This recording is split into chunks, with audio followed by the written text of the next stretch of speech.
It's often said that betrayal pierces deeply, but when it comes from the people you call family, it doesn't slice, it crushes.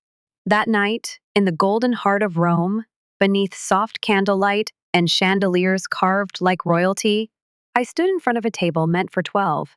My husband's family, Boston's elite, old money, old smiles, was already seated. Glasses clinked, laughter danced, and in the space where my chair should have been, there was nothing. The object is not a plate. There was no card in sight. The card was not even given a glance. Sean chuckled from his seat, lifting his wine. Oops, he said, almost amused. Guess we miscounted. A few family members laughed under their breath. One of his cousins didn't even try to hide her smirk. And me? I didn't scream. I didn't cry. I just stood there, spine straight, heart shaking like porcelain inside my chest. I smiled faint, steady. Seems I'm not family, I said, loud enough for all 12 of them to hear. And then I turned my back on them. What they didn't know was that I had built that dinner. Every flower, every fork, every thread of silk on that tablecloth was mine. This was not merely a matter of personal taste. The cost is also a factor to consider. In sweat, in sacrifice. And I had 30 minutes before they realized what I was about to do. The air outside the restaurant felt colder than it should have for a May Roman evening, or perhaps it was just me feeling chilled from within. As I stood on the cobblestone street, my hands trembling despite the steady look on my face, I opened the app I'd built my entire business upon Elite Affairs Planner Pro. In 30 minutes, their illusion would start to crumble. I didn't rush. I was precise. That's who I was, not the outsider they saw at the dinner table, but the architect behind every perfect moment they'd taken for granted. Tonight would be no exception. As my fingers danced across the screen, canceling confirmations one by one, I thought back to how this all started. 5 years ago, I wasn't Anna Caldwell. I was just Anna Morgan, an ambitious girl from Vermont who had clawed her way into Boston's elite circles, not through connections, but by building one flawless event after another. People didn't see my sleepless nights or my hands that shook after working 15-hour wedding days. They only saw elegance, and I let them. That's how I met Sean Caldwell. He walked into the Four Seasons ballroom like he belonged to it, tall, broad-shouldered, with that polished calm that only old money seems to grant. He didn't look twice at the crystal chandeliers or the live jazz band flown in from New York. But he looked at me, the woman organizing it all, and said with a crooked smile, "So, you're the reason this place feels like magic?" It was supposed to be flattering. It felt like danger in disguise. And I ignored every red flag. The condescending glances from his mother were a constant reminder. The Caldwell family's use of the term self made evoked a sense of sympathy. Even the way Sean never quite corrected them when they brushed me off at dinners, or worse, acted like I was just the help. But I believed in him, in us. When he proposed under the willow trees at the public garden, with a vintage ring I would later learn had belonged to Vanessa Hughes, I still said yes. I didn't know then that I was accepting an invitation into a life of quiet erasure. Tonight, at that rooftop restaurant in Rome, they perfected it. No yelling. There was no harshness in the language. The only issue is the absence of a chair. I stared at the app screen glowing in my hand, each cancellation reflecting not just my strategy but my decision. They had planned my erasure down to the seating chart. I would answer with precision, with silence, with elegance they would never forget. As I finalized the last vendor cancellation and hit execute all, I felt a strange calm settle in my chest. It wasn't just the end of a dinner. It was the beginning of my reclamation. Rome should have felt like a dream, a week of celebration, elegance, and curated perfection. But the moment our plane touched down at Fiumicino Airport, I knew this wasn't my dream. It was their stage. I was just the uninvited understudy. The Caldwell convoy spilled into the arrivals hall like royalty. The convoy was adorned with black sunglasses, matching Louis Vuitton luggage, and tailored coats that were too expensive for the Italian spring. I had arranged everything, down to the chilled water bottles waiting in the sleek black vans. But when Eleanor Caldwell stepped off the jet bridge, she didn't even look at me. I thought I specifically requested the Intercontinental's town cars, she muttered to her husband, her voice sharp but refined, like a woman used to having things redone, not questioned.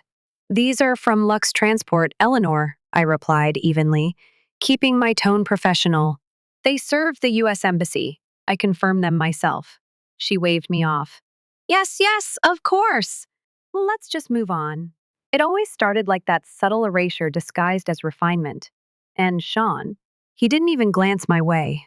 At the Hotel de Russie, I'd secured a presidential suite for the birthday matriarch, fresh lilies in every vase, Eleanor's favorite bottle of Barolo breathing on the sideboard. Every guest had a personalized itinerary tucked into their welcome baskets, printed on heavy stock paper with gold foiled calligraphy. I'd stayed up until 3 a.m., the night before the flight, designing those. And she didn't even open hers. Eleanor spoke, her perfectly manicured hand brushing aside the schedule like a menu at a casual cafe. By the second day, the pattern became impossible to ignore. Whispers in corners, sudden changes in plans, and excursions where I was never invited. Was the Vatican tour, which I had spent weeks arranging, canceled? Canceled. They'd decided on family shopping instead. You'd be bored, dear, Melissa said sweetly. Besides, this way you can finalize the birthday seating. The seating. I didn't know then how symbolic that task would become. Each morning I'd wake to find the room empty. Sean is no longer with us. It was a momentous occasion. Meeting Dad. Catch you later. XO. At first I told myself I was imagining things. But it's funny what we allow when we're in love. We often overlook the coldness in a voice or the distance in a gaze. How we tell ourselves that devotion means endurance even when the silence begins to rot from the inside out. But that morning, the third morning in Rome, everything changed. Sean had left in a hurry, claiming he was meeting his brother. His leather briefcase lay half-zipped on the writing desk. And for the first time in our marriage, I opened it. Inside, I found the beginning of the truth. A legal folder. The folder contained a printed document. The documents were draft separation papers, dated 2 months earlier. Trembling, I flipped through the pages. A proposed settlement that offered me a fraction of what I was entitled to. A timeline of our split, choreographed like an event. And then the worst part, a script, an actual script with suggested phrases for how Sean should announce our amicable divorce during his mother's birthday toast. A line highlighted in yellow, we've decided to part ways, with love and respect. I clutched the pages like they might vanish, but nothing could erase what I now knew. They hadn't just forgotten my seat at the table, they had planned my exit like a scene in one of their perfect parties. And I? I was a disposable detail. I didn't cry, I didn't scream or confront Sean. Not yet. Instead, I closed the briefcase with steady hands and began the most important event I would ever plan, not for the Caldwells, but for myself. That night, at the welcome dinner I had arranged in Trastevere, I sat at the far end of the table. The seating chart had mysteriously changed again. 2 of Sean's cousins and 1 of Eleanor's noisy friends separated me from him, mistaking me for hotel staff. The family burst into laughter over hidden jokes that I couldn't comprehend. They swapped stories of trips to Paris and Aspen, vacations I had never been invited to. When I tried to speak, Melissa cut me off. Oh, Anna, about tomorrow we're skipping the Vatican tour. Just some family shopping instead. I looked to Sean for support, but he was too busy swirling his wine and smiling politely. Eleanor leaned across the table, voice syrupy sweet. Don't worry, dear. You can use the extra time to check on the cake and flowers. That's your domain, after all. That night in our suite, I stood under the rain of the marble shower for what felt like hours, trying to wash off the humiliation, but some betrayals don't rinse clean. I stepped out, towel around my shoulders, and caught my reflection in the mirror. I didn't recognize the woman staring back. She looked elegant, yes, composed, controlled. But her eyes told a different story. She was attempting to fit in with people who had never truly accepted her. And that's when something inside me shifted. I pulled out my laptop. I did not pull out my laptop to finalize seating arrangements. We have not made any adjustments to the menus. I need to start gathering evidence. Every receipt. I keep track of every email I receive from vendors. I have signed every contract in my company's name. I downloaded them all, backing them up in a hidden drive. I wasn't sure what I was building, but I knew it was mine. The next morning, while the Caldwells vanished for family bonding, I stayed behind, citing last-minute planning emergencies. In reality, I examined hotel billing records, verifying my initial suspicion that my business, not theirs, had billed for every reservation and amenity. They didn't just expect me to be their planner. They expected me to be their exit plan, etc. Their exit plan by the fourth day. The cracks in the facade were there. They were fault lines. Whispers in the hallway stopped abruptly when I passed. Phone calls ended mid-sentence when I entered a room. Even the hotel concierge began avoiding eye contact, as if he knew something I didn't. But I smiled. Every time Eleanor dismissed me, every time Sean disappeared, I smiled. BI stopped reacting. I was preparing. Then came the moment that confirmed everything. I was in the hotel's business center printing vendor confirmations when I heard Eleanor's voice, sharp and unmistakable, from the concierge desk just beyond the partition. There will be 12 seats. Not 13, she said curtly. My son's wife will not be staying for the dinner. Family matter. No need for questions. I froze. Not 12 because someone canceled. Not 12 because of an error. 12 because they had planned for my exclusion. My absence wasn't an oversight. It was the main event. A carefully crafted humiliation. Orchestrated to, I was invited to a dinner that would double as my public dismissal. Able as my public dismissal. A dinner that would double as my public dismissal. I gathered my papers, heart thudding but hands steady, and walked back to the suite. I no longer felt like a guest in their world. I felt like a GH. I then began writing a different ending. Then he began writing a different ending in my own life. But ghosts, as they say, can haunt. So I poured a glass of Barolo. The first opened my laptop. And B, it was a moment they would never forget. I'd never forget. Ending. One they'd never forget. The sun began to dip behind the terracotta. I had purchased this dress months ago, prior to the betrayal, during a time when I still believed I had a place in this family. In this family, I bought this dress months ago, long before the betrayal, back when I still believed I had a place in this family. I pinned my hair back, applied the last layer of lipstick, and looked at myself in the mirror. Tonight wasn't about beauty. It was about power, the kind that doesn't need to shout to be heard. Downstairs, the Caldwells gathered in the hotel lobby, dressed like royalty for the event I had planned to perfection. Eleanor sparkled in vintage Chanel and a diamond necklace that looked like it could pay off a mortgage. She air-kissed my cheeks and purred, "Anna, darling, you look lovely." I almost laughed. She had no idea what was coming. The drive to the restaurant was filled with artificial chatter. Melissa. They performed silently for the benefit of strangers. During the game, Sean rested his hand on my back, expressing his pride in his wife. He performed silently for the benefit of strangers. But his touch? Cold? Hollow? As the elevator doors opened at Aroma, the rooftop restaurant overlooking the Coliseum, my breath caught. It was breathtaking, just as I'd planned. Candles flickered gently in the breeze. Crystal glasses. There is, of course, one exception. Lee, long, round, and elegant, stood at the center of it all. It was perfect.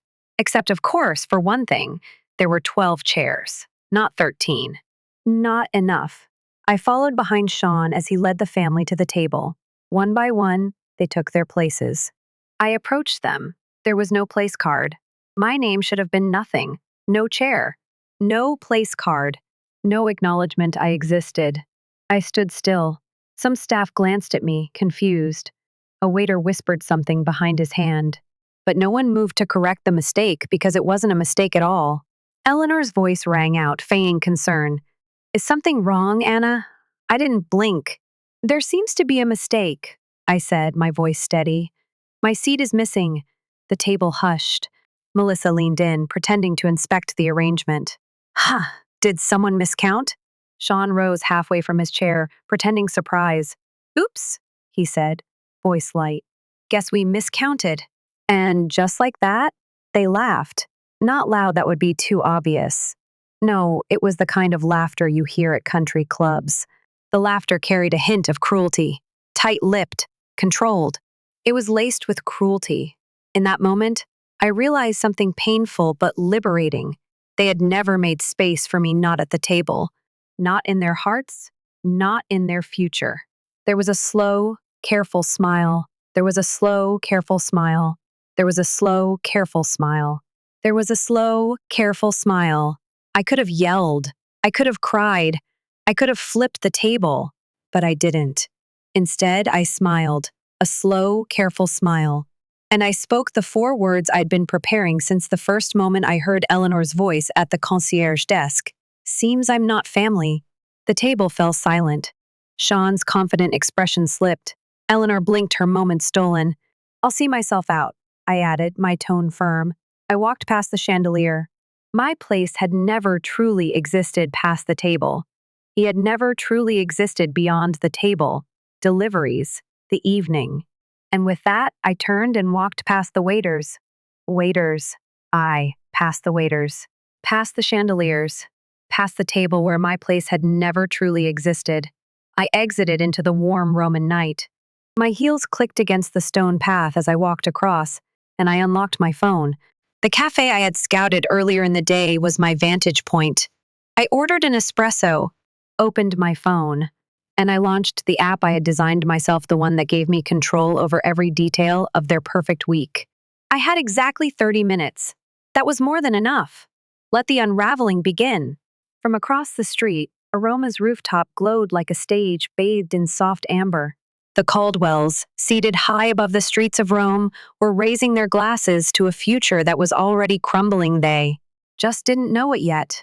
I stirred the sugar into my espresso and checked the time. 29 minutes left. I opened my event app, the same tool I'd used to build the first. Let's visit the restaurant. Restaurant. They really loved to flaunt. Now, it would become the engine of their collapse. First, the restaurant. I sent a message to Marco, the maitre d' with the code word we'd agreed on weeks earlier, a contingency. I'd framed as a surprise reveal. Attached was my letter of authority. Should we cancel tomorrow's lavish wine tasting in the Tuscan Hills? The Tuscan Hills? The Tuscan Hills? Reverse all, the private villa is located in Tuscany. I8ly. Next, the vineyard. Tomorrow's lavish, I enjoyed the Amalfi Yacht Cruise. Scan Hills? Cancelled. Then, the Vatican tour? Gone. The Amalfi Yacht Cruise. I felt lighter than I had in years. The private villa in Tuscany. Locked. Refunds rerouted. Each call, each email, each click a thread pulled from the tapestry of their illusions.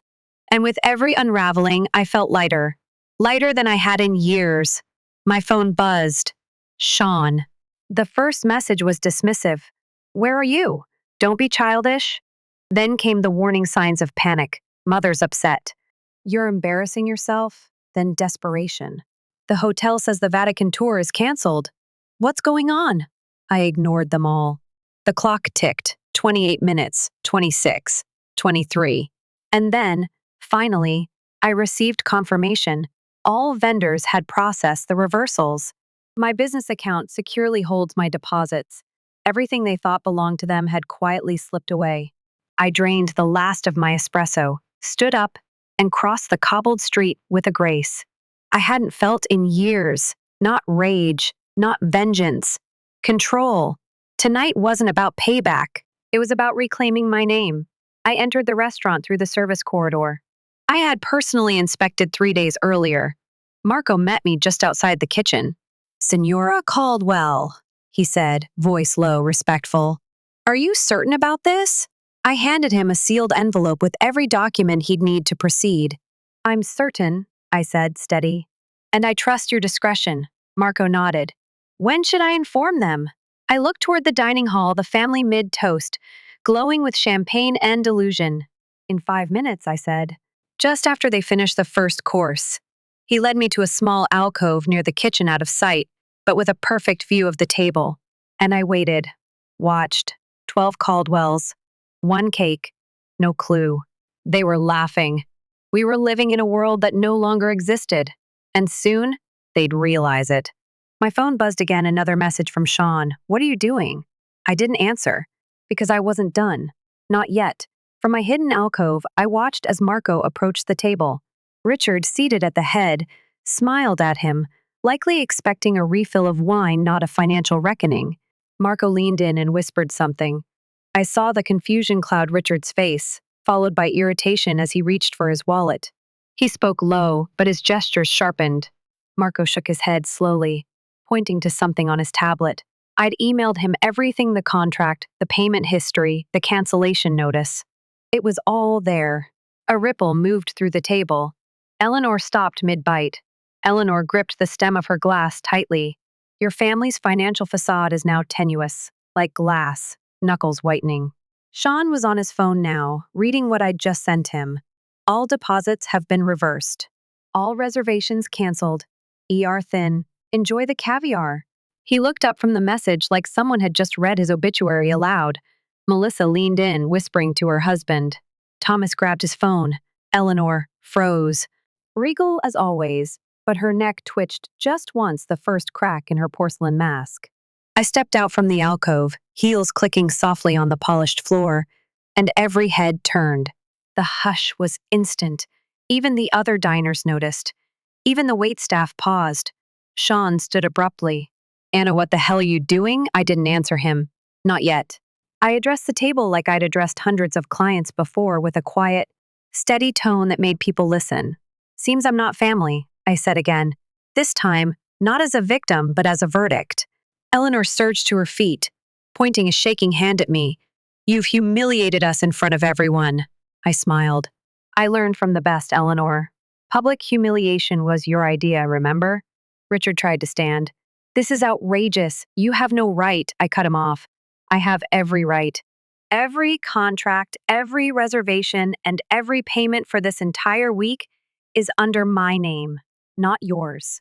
You built an empire of appearances, and I was the one holding up the facade. I simply let it fall. Melissa scoffed.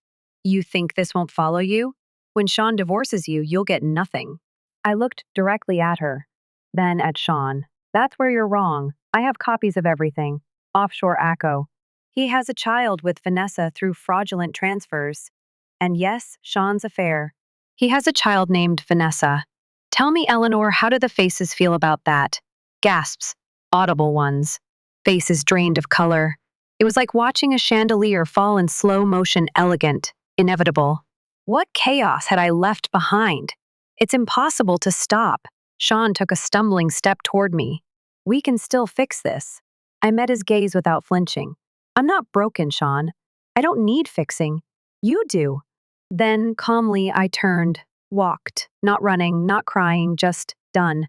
Outside, the Roman night wrapped around me like velvet. The chaos began when I used the points I'd earned to plan the numerous vacations for the Caldwell family. That was theirs to manage now.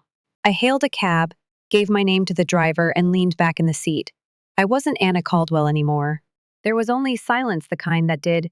It is a quiet and peaceful sound. Anna. And that was more than enough. I flew home the next morning. First class. I paid with the points I'd earned from planning the Caldwell family's countless vacations. I sipped champagne. I hired movers and packed only what was truly mine: my books, my clothes, and my independence. The clouds rolled beneath me like waves. I was finally above. No texts, no tears, just silence, the kind that doesn't echo, the kind that settles. When I landed in Boston, I didn't go. The new apartment was smaller, quieter, and uniquely mine. The apartment was smaller, quieter, and uniquely mine.